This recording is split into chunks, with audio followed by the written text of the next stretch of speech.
ગુજરાતના ખેડૂતો માટે દિવાળીના દિવસે મોટી ખુશખબર સામે આવી છે। રાજ્ય સરકારે રૂપિયા 947 કરોડનું કૃષિ રાહત પેકેજ જાહેર કર્યું છે અને ઓગસ્ટ અને સપ્ટેમ્બર 2025માં અતિવૃષ્ટિ નુકસાનીને લઈને સહાય પેકેજ પણ જાહેર કરાયું છે।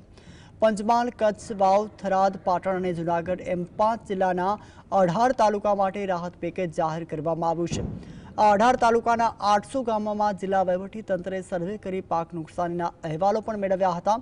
મુખ્યત્વે દિવેલા, ઘાસચારો, બાજરી, કપાસ, મગફળી, શાકભાજી અને કઠોળના પાક ઉપરાંત દાડમ જેવા બાગાયતી પાકોમાં પણ નુકસાન થયું હોવાનું સામે આવ્યું છે। જમીન ધોવાણમાં પણ ખાસ કિસ્સાઓમાં સહાય અપાશે।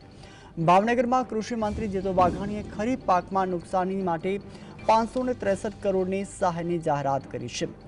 એસડીઆરએફની જોગવાઈ મુજબ રૂપિયા 563 કરોડ અને રાજ્ય સરકારના બજેટમાંથી રૂપિયા 384 કરોડની વધારાની સહાય ઉમેરી કુલ રૂપિયા 947 કરોડનું કૃષિ રાહત પેકેજ જાહેર કરવા નિર્ણય લેવાયો છે।